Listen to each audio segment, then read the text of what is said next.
শরণ আর দিদান মুখোমুখি দাঁড়িয়ে আছে। শরণকে আজকে হঠাৎ দেখতেই চমকে উঠেছে। দিদান মাথা নিচু করে অনুতপ্ত কণ্ঠে বলল, সেদিন আপনাকে আমি ভুল বলেছিলাম। আমার জীবন পূর্ণতা নষ্ট করেনি, করেছি আমি নিজেই। মায়ের অবাধ্য হয়ে পূর্ণতাকে ডিভোর্স দেওয়াই আমার কাছে সবচেয়ে বড় ভুল ছিল। নিজেই নিজের জীবনটা শেষ করে দিয়েছি। শরণ বলল, থাক, সেসব কথা বাদ দিন। ভালোবাসা আসলে অদ্ভুত। ভালোবাসার জন্য আমরা সব করতে পারি। যেমন আমি পূর্ণতাকে পাগলের মতো ভালোবাসি, ওকে চাই, ওকে পাওয়ার জন্য কেমন পাগলামি করছি। আপনি এখানে? বলল দিদান। বিয়ের শপিং করতে এসেছিলাম। পূর্ণতা বিয়েতে রাজি হয়েছে? অবাক কণ্ঠে জিজ্ঞাসা করলো দিদান। শরণ হেসে উঠল। এতই সহজ? তাকে রাজি করাতে আমার কয় জন্ম অপেক্ষা করতে হবে কে জানে। কার বিয়ের শপিং তাহলে? আমার বিয়েরই শপিং হচ্ছে, বাট আমি বিয়েটা করব না, নির্লিপ্ত ভঙ্গিতে বলল শরণ। দিদান চোখটা বড় বড় করে বলল, মানে? বাদ দেন, তা আপনার চেহারার এই হাল কেন? দিদান এবার একটা দীর্ঘশ্বাস ফেলে বলল, জেল থেকে বের হয়েছি গতকাল। হোয়াট? বিস্ময়ে হতবুদ্ধি হয়ে গেল শরণ। দিদান একটা দুর্বল হাসি দিয়ে চলে গেল। হৈমি দৌড়িয়ে এসে শরণের হাতটা চেপে ধরল। তুমি এখানে কি করছো? আমাকে শাড়ি চয়েস করতে দিয়ে আর এখানে এসেছো? বলে ওর হাতটা ধরে টেনে নিয়ে যেতে লাগলো। শরণ আশেপাশের মানুষকে তামাশা দেখাতে চাইছে না, এই জন্য রাগে ফেটে পড়লেও হৈমিকে কিছুই বলল না। শুধু আলগোসে হাতটা ছাড়িয়ে নিল নিজের বাহু থেকে। তারপর নিজেই হেঁটে যেতে লাগলো। হৈমি শাড়ি পরবে নাকি লেহেঙ্গা পরবে সেই নিয়ে দ্বিধাদ্বন্দ্বে ভুগছে। শরণের সামনে গায়ে জড়িয়ে এক একটা ড্রেস দেখাচ্ছিল। শরণ বিরক্তিকর মুখে কপাল কুঁচকে দাঁড়িয়ে আছে। হৈমি নিজেই একটা গাঢ় গোলাপি লেহেঙ্গা চয়েস করলো। ওকে এটা পছন্দ করতে হেল্প করেছে তারিন। শরণ দাঁড়িয়ে থেকে বোরিং হচ্ছিল। হঠাৎই ওর চোখ আটকে যায় একটা মিষ্টি কালারের শাড়ির ওপর। চোখের সামনে পূর্ণতার মুখটা ভেসে ওঠে।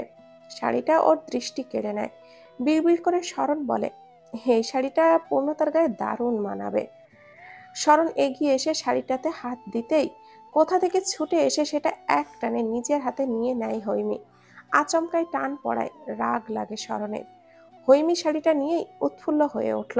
ওয়াও, কি সুন্দর এই শাড়িটা! আমার জন্য পছন্দ করেছো তাই না? আনন্দে চোখ দুটো ছোট ছোট হয়ে এসেছে হৈমির। শরণ শাড়িটা ওর হাতের ওপর থেকে নিজের হাতে নিয়ে বলল, না। তাহলে? মুখ কালো। তারপরে বলল হৈমি, যে আমার বউ হবে তার জন্য। হৈমি ওর কথায় খিলখিলিয়ে হেসে বলল, পাগল হয়েছে তুমি? আমি তো তোমার বউ হব, তার মানে এটা আমার জন্য। দাও, আমার শাড়ি দাও। হৈমি শাড়িটা টেনে নেওয়ার জন্য ছটফট শুরু করে দিল। এটা তোর জন্য না, তুই অন্য শাড়ি নে। দাও না প্লিজ, আমি ওটাই নিব। এটা আমার বউ ছাড়া আর কেউ পরবে না। হৈমি থেমে গেল। মনে মনে ভাবতে লাগলো, বিয়ের পর এই শাড়ি আমি হাতিয়েই ছাড়ব। শরণ শাড়িটা নিয়ে চলে গেল কাউন্টারের দিকে। তারপর একটা শাড়ির দাম মিটিয়ে বাইরে চলে গেল। হৈমি বাইরে এসে ঝগড়ার মুডে বলল, তুমি এমন কেন? একটা শাড়ির দাম দিয়ে চলে এসেছো। আমি ভেবেছিলাম সবটাই দিয়েছো, কিন্তু তুমি তো। তোর বিয়ের বিল আমি মেটাবো কেন? তোর জামাইয়ের পকেট ফাঁকা কর। হৈমি বলল, তোমার উঠবি অইফ আমি। আমার বিয়ের শপিং এর টাকা তো তুমি দিবে না তো কে দিবে? আজাইরা কথা বলে আমার মাথা খাস না। যা, বিল দিয়ে আয়। দাও না। আমু তোকে টাকা দিয়ে দিয়েছে না? মামি দিয়েছে তো কি হয়েছে? তুমি এই শাড়ির বিলটা পে করতে পারলে আমারটা কেন করতে পারবে না? ফালতু কাজে আমি টাকা খরচ করি না। রাগে গজগজ করে হৈমি বিলটা পরিশোধ করতে গেল। তারিন ভাইয়ের দিকে তাকিয়ে বলল, হৈমি ভাবির সাথে তুমি সবসময় এমন কেন করো? শরণ ওর মাথায় চাটখানা লাগিয়ে বলল, আর একবার ওকে ভাবি বললে তোর ভাবির শখ আমি মিটিয়ে দেব। তাহলে কাকে বলবো? শরণ ফোনে পূর্ণতার একটা ছবি বের করে বলল, এই যে, এটা তোর আসল ভাবি। তারিন আজকেই প্রথম পূর্ণতাকে দেখল। দেখেই চমকে উঠল। পূর্ণতাকে দেখেই ও বলল, এটা কে ভাইয়া? তোর ভাবি? কি সুন্দর! কিন্তু হৈমি আপুর সাথে তো তোমার কাল বিয়ে। কিন্তু বিয়ের আসরে বর পালাবে। তুমি পালিয়ে যাবে? মুখে হাত দিয়ে বলল তারিন।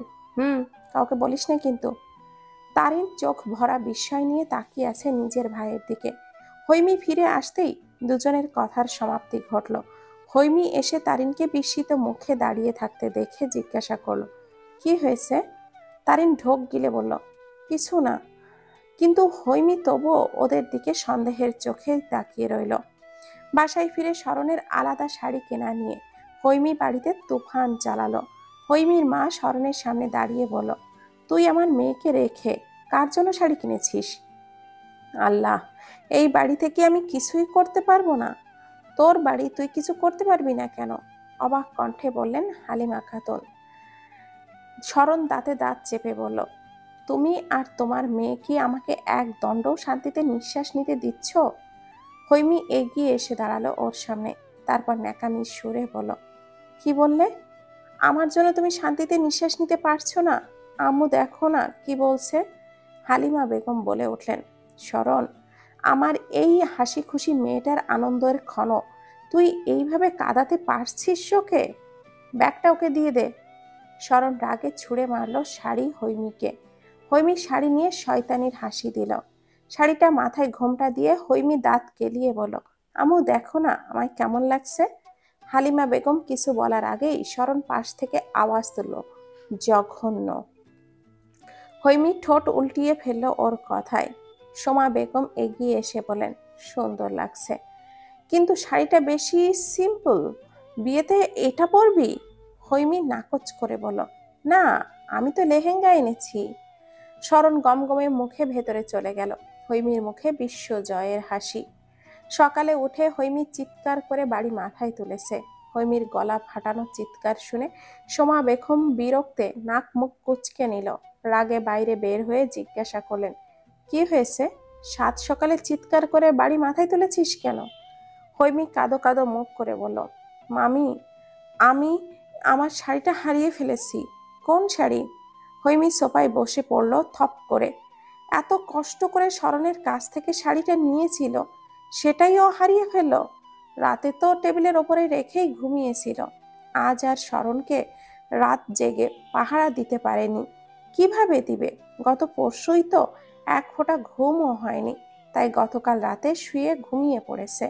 হৈমি শাড়িটা হারিয়ে কাঁদছিল সোফায় বসে শব্দ করে।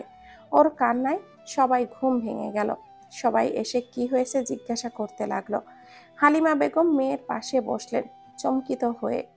উদ্বিগ্ন হয়ে জিজ্ঞাসা করলেন, কি হয়েছে? কাঁদছিস কেন? একটু পর তো তোর আর শরণের বিয়ে হবে।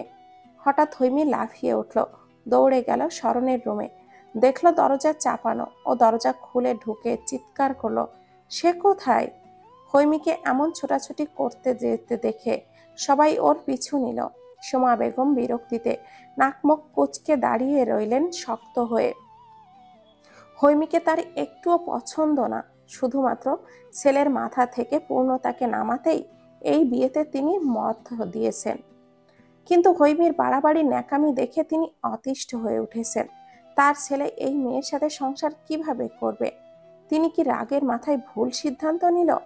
পূর্ণতাকে এখন আর চায় না সোমা বেগম, তেমনি এই হৈমিকেও এখন সহ্য করতে পারছে না। কিন্তু এই মুহূর্ত হৈমি ছাড়া আর কোনো অপশনও নেই। একটা দীর্ঘশ্বাস ফেলে তিনি সোফায় বসতেই ফ্যাস ফ্যাস করে কাঁদতে কাঁদতে এসে বসলো হৈমি। কি হয়েছে? মরা কান্না জোরে দিলি কেন? মামি গো, আমার সর্বনাশ হয়ে গেছে, এখন কি হবে? সোমা বেগম বিরক্তিকর চোখে ওর কান্না দেখছে। রাগ সংযত করে বলল, কি হয়েছে বল, ন্যাকামি বাদ দিয়ে। মামি, আমার বর পালিয়ে গেছে। গতকালও আমার তাকে পাহারা দেওয়া উচিত ছিল গো। এখন আমার কার সাথে বিয়ে হবে মামি? সোমা বেগম তাকালেন ইব্রাহিম হোসেনের দিকে। তিনি বললেন, হৈমি, কান্না থামা। শরণ পালিয়ে গেছে তোকে কে বলেছে? হয়তো বাইরে গিয়েছে। আমার শাড়িটাও নেই। আমি নিশ্চিত উনি শাড়িটা নিয়েই তার ওই ডায়েরির প্রেমিকার কাছে চলে গেছে। ডায়েরির প্রেমিকা মানে? বিস্মিত কণ্ঠে বলল সোমা বেগম। হৈমি নাক টেনে বলল, ওনার কাছে আমি একটা নীল ডায়েরি দেখেছিলাম। বিয়ের সাজে নিজের পছন্দের লেহেঙ্গা পরে সাজগোজ করে বসে আছে হৈমি। ওর মুখে প্রফুল্ল হাসি ফুটে উঠেছে। এখন ঘড়িতে বাজে 4টা। হৈমির বাবা ও আত্মীয় বলতে ফুপুরা চাচারা এসে উপস্থিত হয়েছে দুপুরে। হৈমি সেজে গুজে রুমে বসে আছে। বসে থাকতেই ওর মোটেও ভালো লাগছে না।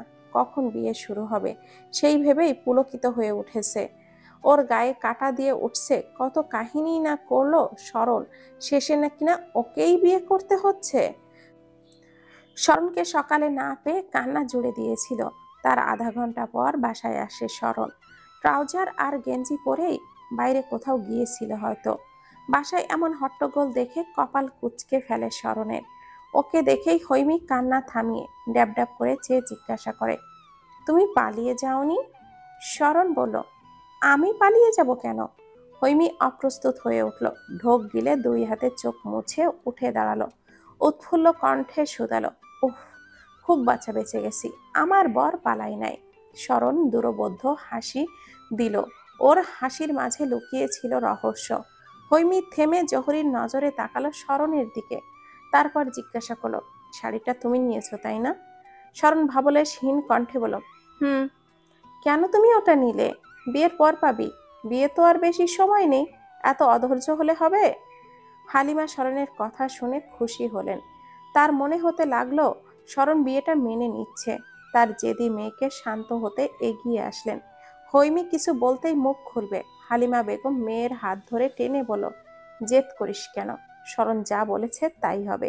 বিয়ের পর সবই তো তোরই। হৈমি মায়ের ধমক খেয়ে থমকে গেল। শরণ রুমে চলে গেল। তারপর বাসায় ঘনিষ্ঠ আত্মীয়রা আসতে শুরু করলো। হৈমির ফুপা, চাচা ও বাবা। দুপুরের আয়োজন করা হলো তাদের জন্য ভুরি ভোজের। সবাই খাওয়া দাওয়া করে বিয়ে নিয়ে কথা বলতে লাগলেন। আজকে নর্মালি বাসায় কাবিন হবে। অনুষ্ঠান হবে 2 মাস পর। হৈমি রুমে বসে সাজগোজে ব্যস্ত। সুযোগ পেয়ে শরণ পালায়নি, এই জন্য ওকে আর কেউ তেমন নজরে রাখছে না। সবাই রেডি হয়ে বসে আছে। হৈমির তর সইছে না, ছটফট করছে শুধু কখন ওকে ডাকবে। অধৈর্য হয়ে বাইরে এসে দেখলো সবাই শরণকে নিয়েই কথা বলছে। হৈমির বাবা বলছেন, শরণ এখনো এলো না যে? তার কথায় উত্তর দিলেন সোমা বেগম, চলে আসবে, চিন্তা করবেন না। হৈমির মা হালিমা বেগম বলে উঠলেন, এত সময় লাগছে কেন কাজী নিয়ে আসতে? শরণ আবার কাজী আনতে গিয়ে পালিয়ে গেল না তো? বলতে বলতেই তিনি আটকে ওঠেন। তার কথায় হৈমির নিঃশ্বাস আটকে এলো। বুকের ভেতর ভয় ঢুকে গেল। ভয়ে হৈমির হার্টবিট বেড়ে গেল। সবাই শরণকে নিয়ে টেনশন করছে। শরণ হঠাৎ করেই সবাইকে অফার করে কাজী আনতে সে যেতে চায়। শরণ সকালে সুযোগ পেয়েও পালিয়ে যায়নি, এই ভরসায় রাজি হয়। প্রথমে রাজি হয় শরণের বাবা, তারপর সবাই মিলে তাকে অনুমতি দেয়। শরণ গিয়েছে ঘন্টার উপরে হতে চলল, এখনো ফিরে আসেনি, অথচ কাজী অফিস থেকে এখানে আসতে 15 মিনিটের রাস্তা। সবাই শান্ত হলো সোমা বেগমের কথায়। তিনি বললেন, সবাই শান্ত হন, আমি কল দিচ্ছি শরণকে। বলেই তিনি শরণকে কল দিলেন। কল না ঢুকে নাম্বারটা বন্ধ আছে বলতেই তার কপাল কুঁচকে এলো দুশ্চিন্তায়। সবার দিকে তাকালেন এক নজর। হৈমি গোলাপি লেহেঙ্গা পরে দাঁড়িয়ে আছে উৎসুক হয়ে। সোমা বেগম হালকা ঢোক গিলে আবারও কল দিলেন। হৈমি জিজ্ঞাসা করলো, মামি, কি হয়েছে? ফোন রিসিভ করছে না? সোমা বেগম হতবুদ্ধি কণ্ঠে বলেন, ফোনটা বন্ধ বলছে। হৈমি চিৎকার করে উঠল, তোমরা কি করে এই ভুলটা করলে সবাই? তোমরা জানো না সে আমায় বিয়ে করতে চায় না, তাকে কিনা পালানোর সুযোগ করে দিলে। এখন আমার বিয়ে কার সাথে হবে? হৈমির বাবা বলেন, থামো, হয়তো কাজী বিজি, তাই সময় লাগছে, আমরাও গিয়ে দেখি। হৈমির বাবা শরণের বাবাকে নিয়ে কাজী অফিসে গেল। এদিকে হৈমি সোফায় বসে কেঁদে কেটে সাজগোজ নষ্ট করে দিচ্ছে। কেউ ওকে থামাতেই পারছে না। ও জানে শরণকে আর পাওয়া যাবে না। সবাই শূন্য হাতে ফিরে এলো। শরণ কাজী অফিসে যায়ই নাই। তারিন চোরের মতো মুখ করে দাঁড়িয়ে আছে। শরণ চলে যাওয়ার আগে ওকে একমাত্র বলে গিয়েছে। থমথমে পরিবেশ বিরাজ করছে বাসায়। সবাই গম্ভীর মুখ করে বসে আছে। হৈমির বাবা স্ত্রীর দিকে চেয়ে রাগী কণ্ঠে বলেন, তোমার জন্য আমার মেয়েটার এই হাল হলো। তোমার বাড়াবাড়ির জন্য এখন লজ্জা পড়তে হলো আমাকে। নিজের ভাইয়ের ছেলের কাছে মেয়েকে বিয়ে দেওয়ার জন্য কম কাহিনী তো আর করলে না। আমার মেয়েটাকে তুমি একদম সস্তা বানিয়ে দিয়েছো। লেগে গেল ঝগড়া হালিমা বেগম আর তার স্বামীর মধ্যে। স্বামীর ধমক খেয়ে ভাই আর ভাবির সাথে ঝগড়ায় নামলো। তার সাথে ধোঁকাবাজি। তিনি রাগী চোখে তাকালো সোমা বেগমের দিকে। ভাবি, তুমি ইচ্ছে করে এটা করেছো তাই না? আমি তোমার সাথে এই বিয়ে নিয়ে অনেক লেগেছিলাম, তাই তুমি ইচ্ছে করে এই নাটকটাই করলে তাই না? তাই তো বলি, হঠাৎ তুমি আমার মেয়েকে ছেলের বউ হিসেবে মেনে নিলে কেন? এখন তোমার অভিমত ব্যক্ত করার কারণ আমি স্পষ্ট বুঝতে পারছি। তুমি এভাবে নিজের ছেলেকে পালিয়ে যেতে সাহায্য করো, আর আমার মেয়েকে ঠকানোর জন্য রাজি হবার নাটক করেছিলে তাই না? সোমা বেগম হতবুদ্ধি হয়ে গেল সোমা বেগমের কথা শুনে। তিনি হৈমিকে পছন্দ করেন না, পছন্দ না করলেও এই বিয়েটা নিয়ে কোনো নাটক তিনি করেননি। দুজনের মাঝে লেগে গেল ঝগড়া। শরণের বাবা ইব্রাহিম হোসেন বোন আর স্ত্রীকে থামানোর চেষ্টায় নামলো। দুজনের কেউই কারোর থেকে কম না, কেউই থামছে না। চিৎকার করে উঠল হৈমি, আমি বিয়ের শোকে কেঁদে মরছি, আর তোমরা নিজেরা ঝগড়া করছো। কেউ আমার দিকটা বোঝার চেষ্টা করছো না। আম্মু, আমার শরণকে এনে দাও না। হৈমির কথায় দুজনেই থেমে গেল। হালিমা বেগম মেয়েকে সান্ত্বনা দিতে লাগলো। হঠাৎ কলিং বেল বেজে উঠল। সবাই চমকে উঠল। হৈমিও চমকে তাকালো। শরণ ফিরে এলো নাকি? তারিনকে দরজা খুলতে পাঠালো সোমা বেগম। তারিন দৌড়ে গেল দরজা খুলতে। ভাইয়া ফিরে আসবে তো এটা অসম্ভব। তাহলে কে এলো? সবাই মুখিয়ে আছে শরণ বাসায় ফিরে এসেছে ভেবে। তারিন দরজা খুলতেই চমকে উঠল। বিস্ময় ভরা দুই চোখ আকারে বড় বড় করে হয়ে গেল। তারিন চমকালো সামনে পূর্ণতাকে দাঁড়িয়ে থাকতে দেখে। পূর্ণতাকে ভাইয়ার ফোনে দেখেছে তারিন। ভাইয়া বলেছে একে ভাবি বলতে। ওর মুখ থেকে ফস করে বেরিয়ে এলো, ভাবি। অপরিচিত একটা মেয়ের মুখে ভাবির ডাক শুনে থমকালো পূর্ণতা।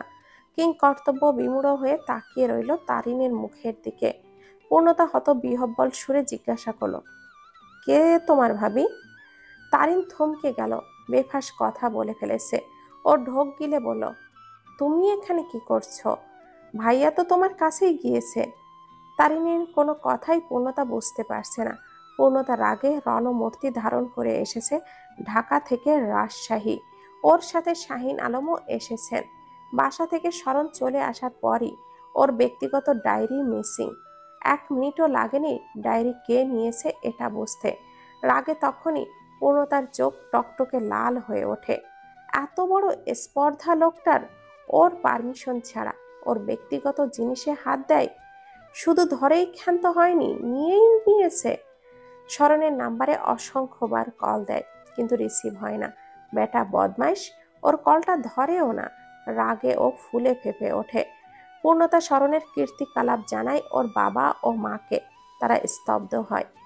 মায়ার কাছে ফোন দিয়ে শরণের অ্যাড্রেস নেয় এবং তারপর রাজশাহী আসার প্রতিজ্ঞা ভেঙে বাসে উঠে বসে। পূর্ণতাকে একা পাঠাবেন না শাহিন আলম। মেয়ের সাথে এক প্রকার জোর করেই এসেছেন রাজশাহী। তারিন থ মেরে দাঁড়িয়ে আছে সদর দরজায়। তাই সোমা বেগম এগিয়ে আসে। পূর্ণতাকে দরজার মুখে রাগে গজগজ করে দাঁড়িয়ে থাকতে দেখে তিনি বিস্মিত হয়ে ওঠেন। সাথে ছেলের সমস্ত রাগ গিয়ে পড়ে পূর্ণতার উপর। এই মেয়ের জন্যই তো এত কিছু হচ্ছে। শরণের সব বাড়াবাড়ি এই মেয়েটার জন্যই। ছেলেটার জীবন কাল হয়ে প্রবেশ করেছে একেবারে। তিনি এগিয়ে এসে পূর্ণতার হাতটা ধরে টেনে ভেতরে নিয়ে বললেন, আমার ছেলে কোথায় বলো? কোথায় ছেলেটাকে ভাগিয়ে নিয়েছো? তার কথাই আকাশ ভেঙে পড়ল। শাহিন আলম ভেতরে ঢুকতেই তিনি কপাল কুঁচকে নেয়। পূর্ণতা বলল, আপনার ছেলের খবর আমি কিভাবে জানবো? একদম মিথ্যা কথা বলবে না। তোমার জন্য ছেলেটা বিয়ের আসর থেকে পালিয়ে গিয়েছে, আর তুমি কিছুই জানো না? বোকা পেয়েছো আমাদের। রাগে ফেটে পড়লেন তিনি। পূর্ণতা বিমূঢ় হয়ে বলল, কী সব বলছেন? আমি সত্যি কিছু জানি না। আপনার ছেলে আমার ব্যক্তিগত জিনিস চুরি করে এনেছে, এই জন্যই আমি এখানে এসেছি। কেমন ছেলে আপনার? কারোর জিনিসে অনুমতি ব্যতীত হাত দিতে নেই, সে কি সেটা জানে না? হৈমি ছুটে এলো, ড্যাব ড্যাব করে তাকালো পূর্ণতার দিকে। এই মেয়ের জন্য শরণ ওকে ফেলে পালিয়ে গিয়েছে। রাগে দপ করে চোখটা জ্বলে উঠল হৈমির। দাউ দাউ করে আগুন জ্বলে উঠল বক্ষ কুলে। পূর্ণতা তাকালো গাঢ় গোলাপি রঙের লেহেঙ্গা পরা সুন্দরী এক মেয়ের দিকে। কেঁদে কেটে চোখ মুখ ফুলিয়ে ফেলেছে মেয়েটি। অল্প বয়সী এই সুন্দরী মেয়ের সামনে পূর্ণতা কিছুই নয়। এক সময় এমন লাবণ্যময়ী চেহারায় সেও ছিল। প্রভাতের জন্য সেও সেজেছিল। সেদিন নিজের আমিটাকে আজকের এই অপরিচিত মেয়েকে একই জায়গায় দেখতে পেল। রাগ বাড়ল পূর্ণতার। মেয়ের প্রত্যেকটা ফোঁটা অশ্রুর জন্য দায়ী শরণ। স্পষ্ট বোঝা যাচ্ছে এই মেয়েকে উপেক্ষা করেছে শরণ ওর জন্য। একটা দীর্ঘশ্বাস বেরিয়ে এলো পূর্ণতার ভেতর থেকে। চাপা যন্ত্রণা বক্ষ গহ্বরে ছড়িয়ে পড়ল নিমিষেই। হৈমি অভিমানে শিউরে উঠল পূর্ণতা। মেয়েটার চোখ নিজের জন্য ক্ষোভ দেখতে পাচ্ছে। মেয়েটার চোখে সে অপরাধী। কি নিদারুণ কষ্ট। টলমল চোখে মেয়েটি শুধালো, তোমার নাম পূর্ণতা? পূর্ণতা নামের মেয়ের জন্য বদ উন্মাদ হয়েছে শরণ। আর এটা এই বাড়ির কারোরই অজানা নয়। কিন্তু দেখার সৌভাগ্য হবে হৈমি সেটা জানতো না। কত টান এদের বিয়ের খবর পেতেই ছুটে এসেছে। আজ আরেকজন পালিয়ে গিয়েছে। বা পূর্ণতা বলল, আমি পূর্ণতা। আমি পূর্ণতা বলতেই বাঘিনীর রূপে দৌড়ে এলো হালিমা বেগম। চোখ দিয়েই ভস্ম করে দিবে পূর্ণতাকে এমন চোখে তাকালো। পূর্ণতা নিজের জিনিস নিতে এসেছিল রাগে আগুন হয়ে। ওর ভেতরেই আগুন জ্বলছিল এই বাসায় এসে। একটা লঙ্কা কাণ্ড ঘটিয়ে দিতে চেয়েছিল। কিন্তু বাসার প্রত্যেকটা মানুষের রাগ আক্রোশের সামনে নিজের রাগ চুনোপুটির মতো লাগছে। শুকনো ঢোক গিলে পূর্ণতা বাবার সাথে মিশে গেল। আর সবাই ওকে অগ্নিমূর্তি ধারণ করে পরখ করছে। সবার চোখে ওই সেই অপরাধী, সবচেয়ে বড় অপরাধী। এতগুলো মানুষের হিংস্রতার সামনে দাঁড়িয়ে পূর্ণতা আতঙ্কে ডুবে গেল। মুখটা ভয়ে ভীত হয়ে গেছে। ও তাকালো বাবার দিকে। শাহিন আলম নিজেও হতভম্ব হয়ে দাঁড়িয়েছিল। পূর্ণতা তার দিকে নিচু স্বরে বলল, আব্বু, কোথায় এসে ফেঁসে গেলাম? শাহিন আলম তাকালো মেয়ের শঙ্কিত মুখের দিকে। ডায়েরি হাতে ও হতিত। পূর্ণতা নিজের রুমে বসে আছে। একটু আগেই বিষণ্ণ চিত্তে বাসায় এসে পৌঁছেছে। আম্মু আব্বু এখনো বাসায় ফেরে নাই। ও শাড়ি পরেই থম মেরে বসে আছে। পূর্ণতার আখি পল্লব বেয়ে অশ্রুধারা নামতে লাগলো। সবার সামনে ঝাঁপটা মেরে প্রভাত পড়ল ওর হাত ছাড়িয়ে নিতে। অভিমানে পূর্ণতার চোখ জলে টলমলিয়ে উঠল। অশ্রুসিক্ত নয়নে আর চোখে পূর্ণতা তাকালো আশেপাশে ঘুরতে থাকা যুবক ও যুবতীর পানে। তারা ঘুরে ঘুরে ওদের দিকেই তাকাচ্ছে। শাড়ি পরিহিত এক মেয়েকে এক ছেলের পাশে দেখে তারা তামাশা নিচ্ছে। প্রভাত সবার দিকে তাকিয়ে নিচু স্বরে দাঁতে দাঁত চেপে বলল, পূর্ণতা, দেখো সবাই কেমন বাঁকা দৃষ্টিতে আমাদের দিকে তাকিয়ে আছে। তোমার ছেলে মানুষই আমাকে অতিষ্ঠ করে তুলেছে। বিন্দুমাত্র সেন্স কি তোমার মধ্যে নেই? তুমি কি জন্য এভাবে এসেছো? আমার পরিচিত অপরিচিত সবাই আমাকে দেখছে। এখানে আমাকে থাকতে হবে, তাদের সাথে চলতে হবে সবার সামনে। আমাকে অস্বস্তিতে ফেলতে তোমার কি খুব ভালো লাগছে? পূর্ণতা নিজেকে অনেক কষ্টে সামলে নিল। ও জানতো প্রভাত চমকাবে, বিস্মিত হবে, রাগ করবে। তাহলে এখন কেন কষ্ট লাগছে? সব জেনেই তো এ এসেছে। পূর্ণতা নিজের কষ্টার্জিত মনটা লুকিয়ে মুখে হাসি এনে বলল, দেখো, আমি আমার আম্মুর বিয়ের শাড়ি পরে এসেছি। আমাকে কেমন লাগছে? প্রভাতের রাগ তখন আকাশচুম্বী। পূর্ণতাকে এইভাবে ব্যাগ নিয়ে ভার্সিটির সামনে দাঁড়িয়ে থাকতে দেখে ও রাগে হিতাহিত জ্ঞান শূন্য হয়ে পড়েছে। প্রভাত রাগে চিৎকার করে উঠল, ভালোবাসি বলে এতটা বাড়াবাড়ি করবে জানলে কখনোই তোমাকে বলতাম না ভালোবাসি। তুমি কোন সাহসে এই সিদ্ধান্ত নিলে? আমি তোমাকে এখন কেন, আগামী 3 বছরের আগে বিয়ে করতে পারবো না। কথাটা মাথায় ভালো করে ঢুকিয়ে নাও। যেভাবে এসেছো ওভাবেই বাসায় ফিরে যাবে। আমি আর 1 সেকেন্ডও তোমার মুখ দেখতে চাই না। আমি নিজের পড়াশোনা নিয়ে কোনো গাফিলাতি করতে চাই না। তোমাকে বিয়ে করে এখন আমি আমার ক্যারিয়ার নষ্ট করতে চাই না। তুমি ভাবলে কি করে আমি তোমায় এইভাবে গ্রহণ করব? নিজে তো পড়াশোনার মনোযোগী না, এখন আমাকেও তেমন বানাতে চাইছো? পূর্ণতার বুকের ভেতরটা জ্বলে যাচ্ছে। প্রভাত এভাবে ওকে বলতে পারলো? আমি ওর কেরিয়ার নষ্ট করছি? পূর্ণতার চোখ মুছে নিল হাতের উল্টো পিঠ দিয়ে। অতঃপর একটা দীর্ঘ শ্বাস লুকিয়ে বলল, তুমি খুব রাগ করে আছো তাই না? সরি, এভাবে তোমায় অস্বস্তিতে ফেলার জন্য। পূর্ণতা দেখল প্রভাত রাগে মুখ ঘুরিয়ে নিয়েছে। পূর্ণতা তার ছেলের হাসি হেসে হাতের বড় ব্যাগটার চেন খুলে সামনে এসে দাঁড়ালো প্রভাতের।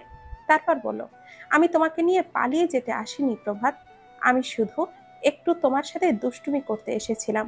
আমি চাই না তুমি পড়াশোনা ফেলে আমায় নিয়ে ব্যস্ত হও। আমি তোমার যোগ্য নই, জানি আমি এটা। ক্ষমা করো আমায়। এই ব্যাগ দেখেই এত ভয় পেয়েছিলে তাই না? পাগলি মেয়েটা তোমার কাছে সব ছেড়ে ছুড়ে ছুটে এসেছে। তোমার জায়গায় অন্য কোনো পুরুষ হলে হয়তো আনন্দ পেত, কিন্তু আমার কপাল তেমন না। আমি প্রথমবার তোমার জন্য শাড়ি পরে এলাম, তুমি আমায় চেয়েও দেখলে না। ব্যাগ হাতে তোমায় নিয়ে পালিয়ে যেতে এসেছি শুনেই রেগে আগুন হয়ে গেলে, কিন্তু আমার ভালোবাসাটা তুমি অনুভব করলে না। চোখ বেয়ে অঝোর ধারায় শ্রাবণের পানি পড়ছে পূর্ণতার। পূর্ণতা পানিটাকে সামলাতে চাইছে, কিন্তু অবাধ্য চোখের পানি ঝরিয়েই যাচ্ছে। নিজের চোখ তবুও নিজের কথাই শুনছে না। পূর্ণতা দম নিয়ে বলল, আমার ছেলে মানুষই পাগলামিগুলো তোমার এতটা বিরক্ত প্রভাত? আমি তোমায় এত ভালোবাসি, তার বিনিময়ে তুমি এই পাগলামিগুলো আপন করতে পারছো না? সবাই কি ভাববে সেই জন্য আমার বুকের অনুভূতিগুলো তুমি বেদনায় নীল করে দিলে? প্রভাত বাকরুদ্ধ হয়ে দাঁড়িয়ে আছে। বেসামাল হয়ে চোখের জল মুছে নিল পূর্ণতা। ওর ফর্সা মুখটা লাল হয়ে উঠেছে, চোখের কাজল লেপটে গেছে। কান্না থামাতে পূর্ণতা ঠোঁট কামড়ে ধরেছিল। আব্বু আম্মু গ্রামে গিয়েছে, কি করব ভেবে পাচ্ছিলাম না। মাথায় এই দুষ্টু শয়তানি বুদ্ধি চলে এলো। খুব ইচ্ছে হলো শাড়ি পরে সুন্দর করে সেজে গুজে তোমার নজর কাটতে। আমায় দেখে তুমি বিস্মিত হবে, রাগ করবে জানতাম, কিন্তু এতটা অস্বস্তিতে পড়বে জানতাম না গো। তোমার অস্বস্তি লজ্জার কারণ আমি কখনোই হব জানলে আমি এখানে এসে তোমার সম্মান ক্ষুণ্ণ করতাম না। প্রভাত পূর্ণতার চোখে চোখ মেলাতে পারছে না। পূর্ণতা বলল, প্রভাত, আমি কতটা অযোগ্য তুমি আমায় নিজের ভার্সিটির মানুষের সামনে দেখে বিব্রত বোধ করো? পূর্ণতা আমি পূর্ণতা হাত উঁচু করে বলল, থাক, বাদ দাও প্রভাত, আমি একটু বেশিই করি। আমার এই কষ্টটা পাওয়ার দরকার ছিল, না হলে আমি নিজেকে পরিবর্তন করতে পারতাম না। পূর্ণতা প্রভাতের আর কোনো কথা শুনল না। তপ্ত দুর্বল পায়ে হেঁটে রিকশায় উঠে বসলো। প্রভাত আসতে চাইলে পূর্ণতা ওকে সেই সুযোগ দিল না। পূর্ণতা শাড়ি পরেই বাসার সামনে এসে নামলো। আশেপাশের অনেকে সন্ধ্যায় শাড়ি পরে আসতে দেখে নিল। পূর্ণতা জানেই আম্মুর কানে এই খবর চলে যাবে। পূর্ণতা তাড়াতাড়ি বাড়িতে ঢুকে গেল। দারোয়ান চাচা যাওয়ার সময় ওকে বোরখা আর আসার সময় শাড়ি পরা দেখে চোখ কপালে তুলে তাকিয়ে রইল। তার চোখে নানান প্রশ্নের মেলা। প্রভাতের ব্যবহার আমাকে এতটাই বিস্মিত করেছে, আমি বাসায় এসে পাথর হয়েই বসে আছি। আম্মু আব্বু এসে পড়ল একটু বাদেই। আম্মু এসেই আমার খোঁজ নিল। তিনি রুমে এসে যখন দেখল পূর্ণতা তার বিয়ের লাল বেনারসি পরে বসে আছে, তখনই কপাল কুঁচকে নিল। শাড়ি পরে বসে আছিস কেন? পূর্ণতা আলগোছে চোখ মুছে মাকে জড়িয়ে ধরলে বলল, বাসায় একা একা ভালো লাগছিল না মা, তাই এই আকামটা করেছি। তোমার আলমারি থেকে শাড়িটা পরে সময় কাটিয়েছি। বাহ, বেশ গুছিয়ে পড়েছিস তো, কিন্তু কাজল লেপটে তো তোর মুখের অবস্থা শেষ, কেঁদেছিস নাকি? সন্দেহ কণ্ঠে বললেন রোজিনা বেগম। পূর্ণতা বলল, কাজল দিতে গিয়ে চোখে খোঁচা খেয়েছিলাম, এই জন্য পানি পড়ে চোখের এই 12টা বেজে গেছে। আচ্ছা, এখন যা, এসব খুলে হাত মুখ ধুয়ে আয়। রোজিনা বেগম চলে গেলেন। পূর্ণতা শাড়ি খুলে হাত মুখ ধুয়ে নিল। অতঃপর উদাস হয়ে পূর্ণতা বিছানায় বসে রইল। 1 সপ্তাহ পরের কথা। পূর্ণতা সেই দিনের পর আর প্রভাতকে কল দেয়নি। ওদের সম্পর্ক শেষ করতে নয়, প্রভাতের ক্যারিয়ারে মনোযোগ বিচ্ছিন্ন না হতে। ও চায় না প্রভাত যা সব চায় না সেসব করে ও প্রভাতকে কষ্ট দিতে। ও প্রভাতকে পাগলের মতো ভালোবাসে, ভালোবাসায় মানুষ বেহায়া হয়ে ওঠে। প্রভাত ওর পাগলামি পছন্দ করে না, তাই ও নিজের পাগলামি বাদ দিয়েছে। নিজেকে অবুঝ থেকে বুঝদার করতে মাঠে নামিয়েছে। ও চায় না প্রভাত ওর জন্য কারোর সামনে অস্বস্তিতে পড়ুক। ও শুধু প্রভাতকে চায়, কিন্তু ওর বিরক্তির কারণ হতে চায় না। এক সপ্তাহে পূর্ণতার এমন নিজেকে গুটিয়ে নেওয়াটা প্রভাতকে বিস্মিত করে তুলেছে। কিছুতেই এই পূর্ণতাকে ও চিনতে পারছে না। খুব মিস করছে সেই চঞ্চল পূর্ণতাকে। পূর্ণতা লুকিয়ে চুরিয়ে কল দেওয়াটা সর্বক্ষণ মিস করছে। অজান্তেই পূর্ণতার কলের অপেক্ষা বাড়ছে প্রভাতের। কিন্তু এক সপ্তাহ হয়ে গেল, পূর্ণতা নিশ্চুপ, কেমন যেন শান্ত হয়ে গেছে। পূর্ণতার এই নীরবতায় প্রভাতের শান্তি কেড়ে নিয়েছে। ভেবেছিল পূর্ণতা নিজেকে পরিবর্তন করলে ও শান্তি পাবে, কিন্তু পাচ্ছে না। আরো অশান্তি ওকে চারিপাশ থেকে আষ্টে পৃষ্ঠে জড়িয়ে ধরেছে। প্রভাত নিজের থেকে কলও দিতে পারছে না। এইদিকে পরীক্ষার জন্য দেখা করার টাইমও পাচ্ছে না। আজকেও একটা এক্সাম আছে। ও সেটা শেষ করে হোস্টেলে না ঢুকে সোজা চলে এলো পূর্ণতার কলেজের সামনে। পূর্ণতার সেই লাল টুকটুকে শাড়ি পরা অভিমানী মুখটা বারবার ভেতরটা নাড়িয়ে দিচ্ছে। কতটা আঘাত পেয়েছিল পূর্ণতা, যে এক সপ্তাহ ধরে দেখা নেই, কথা নেই, তবুও কেমন যেন শান্ত নদী হয়ে উঠেছে। আচ্ছা, ওই দিনের আঘাতে পূর্ণতা ওকে ছেড়ে দেবে না তো? বুকটা ধক করে উঠল প্রভাতের। পূর্ণতা ওকে ছেড়ে দিলে ও কিভাবে বাঁচবে? যতই রাগ দেখাক, ওর চিত্তে পূর্ণতার জন্য বেসামাল ভালোবাসা রয়েছে। ও কিভাবে পূর্ণতাকে ছাড়া থাকবে? ভয়ে প্রভাতের গলা শুকিয়ে এলো। পূর্ণতা মলিন মুখে গেটের বাইরে আসতেই প্রভাত ওর হাতটা ধরে টেনে এক সাইডে চেপে দাঁড়ালো। পূর্ণতা চমকে উঠল। তুমি এখানে কি করছো? তোমার তো আজ এক্সাম ছিল। তুমি আগে বলো, আমাকে কল দিচ্ছ না কেন? পাল্টা প্রশ্ন করে প্রভাত বলল। পূর্ণতা বলল, কল দেব কেন? তুমি আমার কল পেলে বিরক্ত বোধ করো। আমি চাই না আমার জন্য কেউ বিরক্ত হোক, আর না চাই আমার জন্য কারোর পড়াশোনা নষ্ট হোক। প্রভাত অসহায় কণ্ঠে বলল, রাগের মাথায় দুটো কড়া কথা শুনিয়েছি, সেটা বুকে চেপে বসে আছো? জানো না তোমার সাথে কথা না বললে আমার বুকে ব্যথা করে, নিঃশ্বাস নিতে পারি না তখন। যতই বিরক্ত দেখায় না কেন, তুমি কল দিলেই আমার প্রশান্তি লাগে। সেদিন তোমায় লাল শাড়ি পরা অবস্থায় দেখে আমার বুকের ভেতরটা কেমন যেন ঝড়ের সৃষ্টি হয়েছিল। আন্দাজ করতে পারবে না তুমি সেটা। হার্টবিট থেমে গিয়েছিল আমার, কিন্তু ভয়ও পেয়েছিলাম। তোমার দুষ্টামি আমি সত্যি ভেবে নিয়েছিলাম, এই জন্য ভয় পেয়েছিলাম। ওটা যদি সত্যি হতো, ভাবো তো আমি কি করতাম, কিভাবে কি করতাম। সেই সব ভেবেই পাগল পাগল লাগছিল। রাগের মাথায় অত কথা শুনিয়েছি। রাগের মাথায় মানুষ সত্য বলে। ভালো হয়েছে আমি সত্যটা জানতে পেরেছি, শক্ত কণ্ঠে বলল পূর্ণতা। আগে তো কত রাগ দেখিয়েছি, কখনো তো এতটা সিরিয়াস হও নাই। তুমি এত বুঝদার হয়ে উঠলে কবে? বিস্মিত কণ্ঠে বলে উঠল প্রভাত। আগে বাচ্চামো করতাম, তাই সব কিছু খামখেয়ালি ভাবেই নিতাম। এখন আমি নিজেকে তোমার মনের মতো করতে চাই। বাচ্চামো ছেলে মানুষই নিজেকে বিসর্জন দিয়েছি। প্রভাত পূর্ণতার দুই গালে হাত রেখে শক্ত করে তারপর বলল, না, আমার আগের পূর্ণতাই ঠিক আছে, তার কোনো পরিবর্তন লাগবে না। পূর্ণতার 17তম জন্মদিন। পূর্ণতার বাবা প্রায় সব জন্মদিনেই বাসায় থাকে। মেয়ের জন্মদিনে আগেই তিনি ছুটি নিয়ে আসেন। গত বছর জন্মদিনে গত পাগলামি না করেছিল পূর্ণতা। রাত 12টায় ফোন করে প্রভাতকে ডেকে এনেছে ওদের বাসার ছাদে। বাবা মায়ের কেক সমেত উইশ শেষ হলে লুকিয়ে পূর্ণতা ছাদে উঠে এসেছে। প্রভাতকে আসার জন্য রাজি করতে কম কাঠখড় পোড়াতে হয়নি, বাধ্য হয়েই এসেছে প্রভাত। আজকেও সেই দিন। রাতের খাবার খেয়ে পূর্ণতা বিছানায় শক্ত হয়ে বসে আছে। গত বছরের করা পাগলামিগুলো ভেবে চিত্ত পুলকিত হচ্ছে। প্রভাতকে এবছর একটুও ডিস্টার্ব করছে না। প্রভাত হয়তো ভুলেই গিয়েছে আজ ওর জন্মদিন। গত বছরের মতো তো ওর আর মনে করিয়ে দেয়নি। একটা ব্যথিত নিঃশ্বাস বেরিয়ে এলো ভেতর থেকে। পূর্ণতা দীর্ঘশ্বাস ফেলে বসে আছে।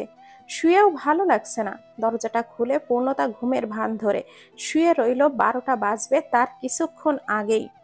12টা বাজতেই ওর আব্বু আম্মু কেক নিয়ে মেয়ের রুমে এসে চিৎকার করে উঠল। পূর্ণতা চমকানোর ভান করলো। আজকে ওর মধ্যে কোনো আনন্দ চঞ্চলতা বাড়ছে না। নির্জীব হয়েই আছে ওর মনটা। তবুও বাবা মায়ের সামনে খুশি হবার অভিনয় করতে গেল। কেক কেটে বাবা মাকে খাইয়ে পূর্ণতা হাত ধুতে গেল। পূর্ণতা এসে দেখলো বাবা মা চলে গেছে এবং মায়ের ফোনটা টেবিলের ওপরেই রাখা। হয়তো নিয়ে এসেছিল, যাওয়ার সময় আর নেওয়ার কথা মনে ছিল না। পূর্ণতা ফোনটা হাতে নিয়ে হিম হয়ে দাঁড়িয়ে আছে। সুযোগ হাতের মুঠোয়, একাই চলে এসেছে, অথচ আজকে আর কল দিতে ইচ্ছে করছে না। সেদিনের পর পূর্ণতা আর প্রভাতের সাথে বাড়াবাড়ি করেনি, কিন্তু প্রভাতের পাগলামি বেড়েছে। প্রায় 6 দিনের 5 দিন কলেজের সামনে এসে দাঁড়িয়ে থাকে। পূর্ণতা অবাক হয় প্রভাতের এত পরিবর্তন দেখে। দুজনেই কেমন যেন পরিবর্তন হয়ে গেছে। প্রভাত প্রতিদিন কল দিতে বলে, পূর্ণতা দেয় না। প্রভাত ওকে ফোন দিতে চেয়েছিল, পূর্ণতা নেয়নি। এভাবে চলছে। প্রভাতের কেয়ার বাড়ছে, পূর্ণতা কমছে। তা শুধু আগের মতোই দেখাতে পারছে না। বারবার সেই মুহূর্তটা ওকে নাড়া দিয়েছে। সেই কষ্ট ও ভুলতেই পারে না। জড়তা এসে ওর মধ্যে কিছু করতে গেলেই মন বলে, আবার তার চোখের নিচে নিজের লজ্জা বিব্রত বোধ দেখতে হবে না তো। পূর্ণতা প্রভাতের ব্যবহারে অনেক হ্যাপি, কারণ ওকে শাসিয়ে এখন নিজেই পাল্টে গিয়েছে। তাই বিষয়টা এনজয়ও করছে দারুণভাবে। এখন প্রায় প্রতিদিনই ওদের দেখা হয়, শুধু আজকে হয়নি। পূর্ণতা ভেবেছিল আজকে দেখা হবে। সেদিন থেকে পূর্ণতা নীরব হয়ে প্রভাতকে পাল্টে দিয়েছে। ওর খোঁজ খবর নিজে থেকেই নেয়, দেখা করা, ঘুরতে নিয়ে যাওয়া সবটাই স্বেচ্ছায় করে। পূর্ণতা অনুভূতি শূন্য হয়ে থাকে। প্রভাত শঙ্কিত ওর চঞ্চলতাকে মিস করে। পূর্ণতা নাম্বার তুলে দাঁড়িয়ে আছে, কল দিতে পারছে না। কল দিয়ে একটু কথা বলতে ইচ্ছে করছে। তখনই প্রভাতের নাম্বার থেকে কল আসে। আশ্চর্যান্বিত হয়ে তাকিয়ে আছে পূর্ণতা। প্রভাত কল দিয়েছে। ওর বুকের ভেতরটা ধুকধুক করছে, হাত পা কাঁপছে, রিসিভও করতে পারছে না উত্তেজনায়। কল বেজে কেটে গেল। কলের শব্দে ওর হার্টবিটটা বেড়ে গেছে। ঢোক গিলে পূর্ণতা ফোনটা সাইলেন্ট করে দিল। আব্বু আম্মু শুনে ফেললো না তো। ঢোক গিলে নিল পূর্ণতা। সঙ্গে সঙ্গে আবারও ফোনটা বেজে উঠল। পূর্ণতা রিসিভ করে কথা শুরু করার আগেই ওপাশ থেকে প্রভাত বলে ওঠে, 2 মিনিটের মধ্যে ছাদে আসো। পিলে চমকে উঠল পূর্ণতার। ও হতবুদ্ধি কণ্ঠে শুধালো, মানে তুমি কি ছাদে? হুম, 1 ঘন্টা যাবৎ মশার কামড় খাচ্ছি। তোমাদের বাসায় এত মশা কেন? তুমি ছাদে কি করছো? কারোর জন্য অপেক্ষা করছি। কেউ একজন গত বছর ছাদে আসার জন্য ব্ল্যাকমেল পর্যন্ত করেছিল, তাই ভয়ে ভয়ে এবছর রিস্ক নিলাম না, আগেই চলে এসেছি। পূর্ণতা বলল, আমি তেমন কিছুই করতাম না, তুমি না আসলেও পারতে। ওহ পূর্ণতা, আসো না প্লিজ। আমি আসবো না, তুমি চলে যাও। এখন কিন্তু রাগ উঠছে প্রচুর। আমি অনেক কষ্টে এখানে এসেছি, এমন করো না আমার সাথে। আমি এসেছি তোমার সাথে দেখা করে তবেই যাব, তার আগে যাব না। তুমি ভালো করেই জানো, তাই দ্রুত আসো। পূর্ণতা একটা দীর্ঘশ্বাস ফেলে ছাদে উঠে আসলো। ভয়ে ওর হাত পা কাঁপছিল। 5 মিনিট ওয়েট করেছিল, তারপর আস্তে ধীরে পা চালায়। ছাদে আসতেই দেখতে পায় প্রভাত দাঁড়িয়ে আছে। পূর্ণতার শক্ত চোখে ওর দিকে তাকিয়ে আছে। প্রভাত পূর্ণতাকে দেখেই একটা মিষ্টি হাসি দিল, তারপর এগিয়ে এসে বলল, শুভ জন্মদিন মাই লাভ। তুমি কেন এসেছো? আমি তো বলেছি আর জোর করব না তোমায় কোনো কিছুতে। প্রভাত পূর্ণতার হাত ধরে বেসুরে গলায় বলে উঠল, লক্ষ্মী সোনা, রাগ করো না, একটু হাসো না প্লিজ। ভাল লাগে না, আর হবে না, করছি যে প্রমিস। পূর্ণতা কপাল কুঁচকে বলল, তুমি আবার গান গাইতে শুরু করলে কবে হতে? প্রভাত পূর্ণতার হাতটা ছেড়ে বলল, আজকেই প্রথম গাইলাম।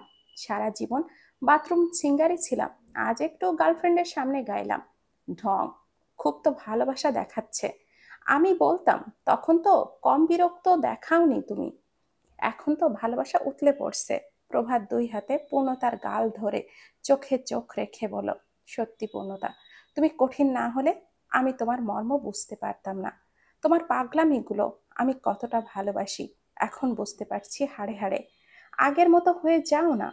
জন্মদিন আমার একটা জিনিস চাইছি, তুমি দিবে? হুম, চাচ্ছি, দাও না। তোমার মনটা তো অনেক বড়। পূর্ণতা ঠোঁট বেঁকিয়ে বলল, আমার গিফট কই? প্রভাত পকেট থেকে এক জোড়া ছোট্ট কানের ইয়াররিং বের করে দিল। প্রভাত বলল, দোকানে গিয়েছিলাম একটা রিং কিনতে, কিন্তু এই দুটো দুল জোড়াই এতটাই পছন্দ হলো যে আমি না কিনে পারলাম না। দুটো জিনিস কেনার টাকাও ছিল না, তাই এটাই নিয়ে এলাম।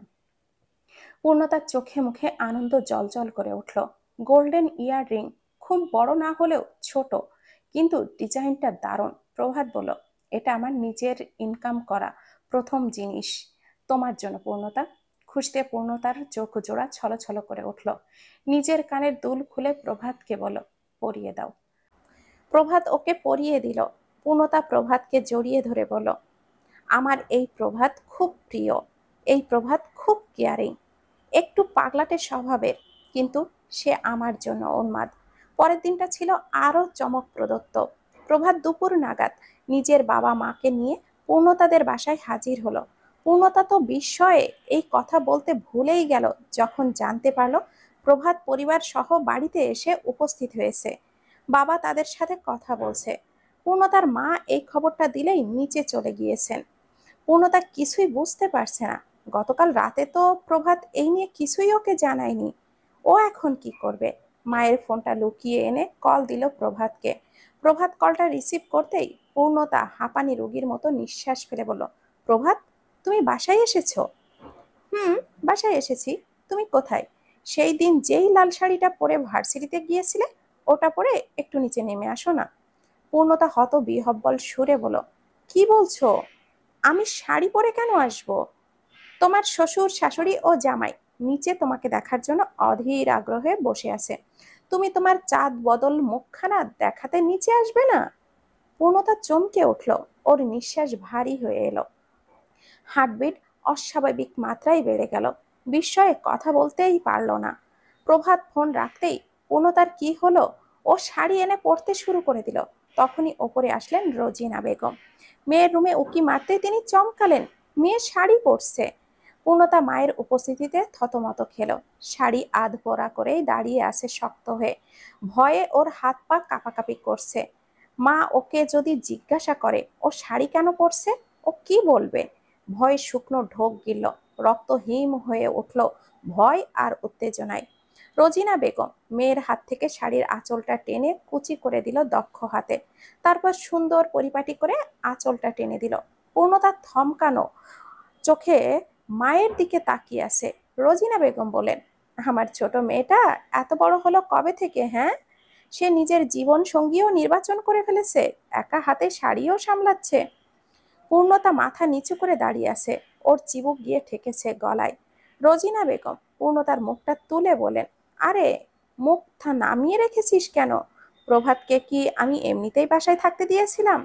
তোর মামা তো অনেক আগেই প্রভাতকে দিয়ে তোর বিয়ের কথা বলেছিল।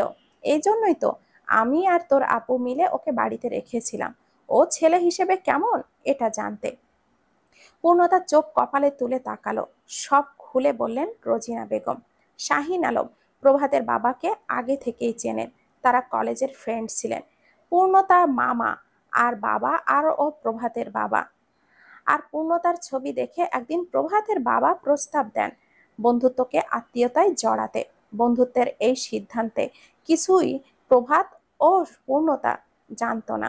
ওরা আলাদা প্রেম ভালোবাসা করে বসে আছে, তারা কেউই জানে না। রোজিনা বেগম আর শাহিন আলম প্রভাত কেমন জানতেই ওকে বাসায় রাখার সিদ্ধান্ত নেন। তারপর দেখতে পারে ছেলে আর মেয়ের মধ্যে সাপে নেউলের সম্পর্ক। কয়েকদিনে প্রভাত পূর্ণতার এই পরিবর্তনে থমকে গিয়েছে। ভয় ওকে আষ্টে পৃষ্ঠে জড়িয়ে ধরেছে। ও তাই বাসায় ওদের সম্পর্কটা জানাতে আমতা আমতা করতে লাগলো। গত 2 দিন আগেই প্রভাত সাহস সঞ্চার করে জানিয়েছে সবটা। সবটা শুনে তারা স্তব্ধ এবং সঙ্গে সঙ্গে বন্ধুকে কল করে জানায়। সব শুনে শাহিন আলম চমকে ওঠে। গতকাল রাতে মেয়ের রুমে ইচ্ছে করেই ফোনটা রেখে আসেন। আর কল করার কথা, ছাদে দেখা করা, সবটাই তারা স্বামী স্ত্রী দেখেন। আর আজকে বাসায় ডাকেন এই নিয়েও কথাবার্তা বলতে। প্রভাতের বাবা মাকে নিয়ে এসেছিল অপরিচিত পূর্ণতার বাবা মায়ের সাথে কথা বলতে, কিন্তু এখানে এসে নিজেই চমকে উঠেছে। তারা পূর্ব পরিচিত ও তারা বেস্ট ফ্রেন্ড। সব প্ল্যান শুনে প্রভাতের রাগ হলো। কত ভয় নিয়েই না পূর্ণতার সাথে সম্পর্ক তৈরি করেছে, কিন্তু এদিকে সবাই রাজি। জানলে কি আর এত ভয় নিয়ে থাকতে হতো? এই যে আজ সাহস করে বাবা মাকে এখানে আনতেই ওকে কতটা টেনশন করতে হয়েছে। সারা রাত এক ফোঁটাও ঘুম হয়নি। নেশাচর হয়ে জেগেছিল। সবটা জানা থাকলে এত ভয় দুশ্চিন্তা ওকে করতে হতো না। পূর্ণতা যখন লাল শাড়ি পরে নিচে আসলো, প্রভাত সবাইকে তুচ্ছ করে হাঁ করে তাকিয়ে রইল। সেদিকে দেখতে পারেনি, আজ মন ভরে সে দেখছে। দিনটা অনেক সুন্দর ছিল। জন্মদিনের দিনটা এত সুন্দর হবে পূর্ণতার জানা ছিল না। পারিবারিকভাবে সম্পর্কটা স্বীকৃতি পেয়ে গেল। প্রভাতের পড়াশোনা শেষ হলে এদের বিয়ে হবে। ততদিন দুইজনে পড়াশোনা করবে। প্রভাত পূর্ণতার দিকে ঝুঁকে নিচু স্বরে বলল, পড়াশোনার পাশাপাশি প্রেম করব। পূর্ণতা লাজুক হেসে ওকে সোজা হতে বলল। স্মরণ পেজ উল্টাতে পাল্টাতে দেখল, তারপর আর কিছুই লেখা নেই, ফাঁকা পেজ। অদ্ভুত, এমন মাঝপথেই থেমে গেছে কলম, কিন্তু কেন? তারপর আর কিছু লেখা নেই কেন? প্রভাত আর পূর্ণতার বিয়ে ঠিক হয়েছিল, সবাই রাজি ছিল। তারপরও কেন পূর্ণতাকে মিস্টার দিদানকে বিয়ে করতে হয়? কিছু তো রহস্য আছে। এরপর কি হয়েছিল যে পূর্ণতার ডায়েরি লেখা বন্ধ করে দিয়েছিল? বাকিটা জানতে আমায় পূর্ণতার মুখ খুলতে হবে। কিন্তু সেটা কিভাবে সম্ভব? যে মেয়ে, তার মুখ খোলা কি এতই সহজ? স্মরণ ডায়েরিটা বন্ধ করে ব্যাগে ঢুকিয়ে নিল। তারপর ঢাকা পৌঁছানোর জন্য অপেক্ষা করতে লাগলো। স্মরণের পাশে একজন ছেলে ছিল, সারা রাস্তা গার্লফ্রেন্ডের সাথে কথা বলে কাটিয়েছে। স্মরণ ডায়েরি পড়ায় মনোযোগী ছিল, বাকি সময়টা দুজনে প্রেম করা দেখে কাটালো। মায়ার বাসায় যেতেই মায়া জিজ্ঞাসা করলো, আরে ভাইয়া, কি খবর? পূর্ণতাকে তো রাজি করিয়েই ফেলেছো দেখছি। সেদিন ট্রেনে তোমার অনুভূতি জানার পর বলেছিলাম ওকে মানতে পারবে না, কিন্তু সকালে পূর্ণতা তোমার ঠিকানা নিয়ে রাজশাহী যেতেই বুঝি মেয়ে পটে গেছে নাকি? তোমার হৈমির সাথে বিয়ে, আর এদিকে পূর্ণতা সেখানে উপস্থিত। সত্যি ইন্টারেস্টিং কাহিনী। আমি অসুস্থ না থাকলে এই দৃশ্য মিস দিতাম না। স্মরণ বিমূঢ় কণ্ঠে শুধালো, কি বলছো? মায়ের কথা শুনে স্মরণ স্তব্ধ হয়ে গেছে।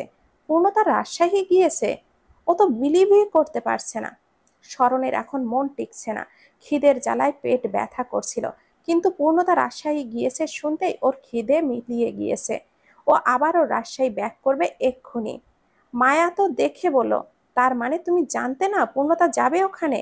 আরে না ভাবি, পূর্ণতা আমার জন্য নয়, নিজের জিনিসের জন্য গিয়েছে। উফ, আমি এখন কি করব ভাবি? আম্মু তো আমার উপরে রেগে বোম হয়ে আছে। পূর্ণতা ওখানে গিয়েছে, ওর যে কি অবস্থা আল্লাহ! মায়া নিজেও চমকে উঠল। পূর্ণতা যেদিন মায়ের কাছে স্মরণের নাম্বার চেয়েছিল, মায়া ভেবেছিল হয়তো স্মরণের প্রতি ও দুর্বল হয়ে পড়েছে। আজ সকালে যখন ঠিকানাটা চাইল, তখন সে বুঝলো বান্ধবী তার ফেঁসে গেছে। ও পূর্ণতাকে এই নিয়ে কিছু জিজ্ঞাসাও করেনি, কারণ সবাই জানে পূর্ণতার বিয়ের কাহিনী। পূর্ণতার সাংসারিক ঝামেলায় ও স্বামীর পরকীয়ার কথা সবটাই জানতো ওরা সবাই, কিন্তু সবার অজানা প্রভাতের বিষয়টা, যেটা জানতে পেরেছে কেবলই স্মরণ। স্মরণ মায়াকে পূর্ণতার অতীত নিয়ে জিজ্ঞাসাবাদ করেছিল, কিন্তু মায়া বলেছিল মাঝে মাঝে পূর্ণতাকে অস্বাভাবিক লাগতো কারোর কথা বলতেই, কিন্তু তার সম্পর্কে তার নাম এমনকি কখনোই বলিনি। ওর স্বামীর নামটাও তো কখনো বলিনি। নিজের সম্পর্কে ও কিছুই কখনো বলেনি, শুধু নাম আর শ্বশুরবাড়ি এটাই বলেছিল। স্মরণকে এমন অস্থির হয়ে বের হতে দিল না মায়ার হাজবেন্ড। ওকে রুমে পাঠিয়ে দিয়ে বলল ফ্রেশ হয়ে খাবার খেতে আসতে। মায়া খাবার গরম করে ডাইনিং টেবিলে রাখলো। স্মরণ খেতেও আসছে না। ওকে জোর করেই মায়ার হাজবেন্ড খেতে নিয়ে এসে বলল, স্মরণ, এমন করছিস কেন? সারাদিন জার্নি করে এসেছিস, আজ বের হলে তুই অসুস্থ হবি। কাল সকালে চলে যাস, আটকাবো না। স্মরণ বলল, মাকে কল দিলাম, রিসিভ করলো না, হয়তো বুঝে গেছে আমি জেনে গেছি। টেনশন করলো না, পূর্ণতার কিছুই হবে না, ও অনেক শক্ত মেয়ে। স্মরণ চিন্তিত সুরে বলল, আমার ফুপি আর মায়ের সামনে টেকা মুশকিল। এমনিতেই সবাই আমার উপরে রেগে আগুন হয়ে আছে, সেই ক্ষণে পূর্ণতা ওখানে গিয়ে উপস্থিত হয়েছে। সবার রাগ পূর্ণতার উপরে গিয়ে পড়েছে। কি যে হচ্ছে, টেনশনে আমি নিঃশ্বাস নিতে পারছি না। স্মরণের দুশ্চিন্তা দেখে পূর্ণতার জন্য আর মায়ার টেনশন হতে লাগলো। তবুও স্মরণকে দুশ্চিন্তা মুক্ত থাকতে বলো। স্মরণ অস্থিরতা নিয়ে খাবার খেলো পেটের ক্ষুধায়। রুমে এসে স্মরণ পূর্ণতাকে কল দিল। পূর্ণতা একবার রিং হতেই ফোনটা রিসিভ করলো। ফোনটা যেন রিসিভ করার জন্যই বসেছিল। স্মরণ ঢোক গিলে এত দ্রুত রেসপন্স পেয়েছে বলে। স্মরণ হ্যালো বলতেই ওপাশ থেকে পূর্ণতা বলল, কোথায় আপনি? আমি তো ঢাকা। আপনি ইচ্ছাকৃত আমাকে নিজের পরিবারের সামনে ফাঁসিয়ে দিয়েছেন, তাই না? যেটা আমি করিনি তার জন্য সবার সামনে আমাকে হেনস্থা হতে হচ্ছে। তারা আপনাকে নয়, আমাকে মেইন কালপ্রিট ভাবছে। শরণ অস্থিরতা নিয়ে খাবার খেলো ক্ষুধা পেটে। রুমে এসে শরণ পূর্ণতাকে কল দিল। পূর্ণতা একবার রিং হতেই ফোনটা রিসিভ করলো, যেন রিসিভ করার জন্যই বসেছিল। শরণ ঢোক গিলল এত দ্রুত রেসপন্স পেয়ে। শরণ হ্যালো বলতেই ওপাশ হতে পূর্ণতা বলল, কোথায় আপনি? আমি তো ঢাকা। আপনি ইচ্ছাকৃতভাবে আমাকে নিজের পরিবারের সামনে ফাঁসিয়ে দিয়েছেন, তাই না? যেটা আমি করিনি, তার জন্য সবার সামনে আমাকে হেনস্থা হতে হচ্ছে। তারা আপনাকে নয়, আমাকে মেইন কালপ্রিট ভাবছে, অথচ আমি কিছুই জানি না। আপনি স্বেচ্ছায় পালিয়ে গিয়েছেন, কিন্তু তারা বিশ্বাস করে আমি আপনাকে পালিয়ে যেতে উস্কে দিয়েছি। আমার উপরে সমস্ত দায়ভার দিচ্ছে। অদ্ভুত, রাগে গজগজ করে বলল পূর্ণতা। স্মরণ কণ্ঠে অসহায়ত্ব এনে বলল, আই এম সরি পূর্ণতা, তুমি ওখানে যাবার আগে একবার আমার সাথে কথা বলে নিলে এই ঝামেলাটাই পড়তে হতো না। আমি আপনাকে 1000বার কল দিয়েছি, আপনি আমার কলটা রিসিভ করেননি কেন? আপনি কোন সাহসে আমার জিনিসে হাত দেন? শুধু তাই না, সেটা নিয়ে যাওয়ার সাহস করেন। আমি আপনাকে ছাড়ব না মিস্টার শরণ, আপনি কাজটা একদমই ঠিক করেননি। শরণ বলল, আমিও চাই না তুমি আমাকে ছেড়ে দাও। আপনাকে আমি কাছে পেলে কি করতাম আপনি জানেন না। জানি না, কিন্তু আন্দাজ করতে পারি। আপনার পরিবারের কেউ আমার বাসা থেকে বের হতে দিচ্ছে না। তারা বলছে আপনি বাসায় ফিরে হৈমিকে বিয়ে করা পর্যন্ত এখানেই থাকতে হবে আমাকে, আমাকে বের হতে দেবে না। আব্বু পর্যন্ত আমাকে বাসায় ফেলে রেখে ঢাকায় চলে গেল। এমন পাগল ফ্যামিলি আপনার। আমার রাগে কি যে করতে মন চাচ্ছে, দাঁতে দাঁত চেপে বলল পূর্ণতা। শরণ বলল, কয়েকদিন শ্বশুরবাড়িতে কাটিয়ে দেখো কেমন লাগে। সারা জীবন থাকার উপযুক্ত নাকি বুঝতে পারো কিনা? সারা জীবন আমি এখানে কেন থাকবো? সুযোগ পেলেই আমি চলে যাব। তুমি ওখানে আছো শুনে আমি ব্যাক করার জন্য তাড়াহুড়ো করছিলাম, কিন্তু এখন মনে হচ্ছে যাওয়াটা না হয়েই ভালো হয়েছে। আব্বু নিজেই আমাকে পালিয়ে আসতে সাহায্য করেছে। আমি জানি আব্বু আর তারিন তোমার দেখাশোনা ঠিক মতোই করবে, তাই আমার এত হন্তদন্ত হয়ে যাবার প্রয়োজন নেই। আমি রিল্যাক্সে থাকি। তুমিও কয়েকদিন শ্বশুরবাড়িতে হাওয়া লাগাও। রাজশাহী তুমি আমার হতেই গিয়েছো, আমার না হয়ে তুমি আর ওখান থেকে ফিরতে পারবে না পূর্ণতা। মনে আছে আমি কি বলেছিলাম? তোমাকে আমি মিসেস শরণ না বানিয়ে রাজশাহী নেব না। আমি কিন্তু তোমায় নেই নাই, আমার কথা আমি রেখেছি। তুমি নিজের ইচ্ছায় চলে গেছো, ফিরে আসবে নতুন রূপে আমার হয়ে। আমি সেই দিনটার জন্য অপেক্ষায় আছি। আপনার জন্য একটা মেয়ে বউ সেজে বসে আছে, আপনার জন্য কাঁদছে। তার কথা একটুও ভাবছেন না? দেখো, একতরফাভাবে ভালোবাসার কষ্ট আমি বুঝি, কিন্তু হৈমির আমার প্রতি ভালোবাসা নেই। ও ভালোবাসা বুঝবারও সুযোগ পায়নি। নাবালক থাকতেই ফুপি ওর মাথায় আমার ভূত চাপিয়ে দিয়েছে। আমি ওর চয়েস নয়, ওর অভ্যাস হয়ে গিয়েছি। উঠতে বসতে আমার নাম জপে, এই অবস্থা। কিন্তু আমি বিচক্ষণ একজন ছেলে, আমার দিক থেকে টাইম পাসের সময় নেই। আমি তোমায় সত্যিকারের ভালোবাসি। তুমি ছাড়া আমি আর কাউকে গ্রহণ করতে পারবো না পূর্ণতা। দেখুন, শ্বশুরবাড়িতে তোমার স্বাগতম পূর্ণতা। আমি ছিলাম না তাই দেরি হলো স্বাগতম জানাতে। আমাদের নেক্সট কথা হবে বৃহস্পতিবার। আল্লাহ হাফেজ। কাহিনীতে মেবি টুইস্ট আসছে, লেখিকা এখন লিখতে চাইছে না, তাই আমাদের এই গল্পের সমাপ্তি হোক। তুমি বাড়িতে কি ফেস করতেছো জানতে সবাইকে অপেক্ষায় থাকতে বলো দ্বিতীয় অধ্যায়ের জন্য। পূর্ণতা আরো কিছু বলতে চেয়েছিল, স্মরণ ফোনটা কেটে দিল। 1 সপ্তাহ নিজে গিয়েছিল থাকার জন্য, নিজে থাকতে না পারলেও পূর্ণতাকে 1 সপ্তাহ রাখার বন্দোবস্ত করে দিল।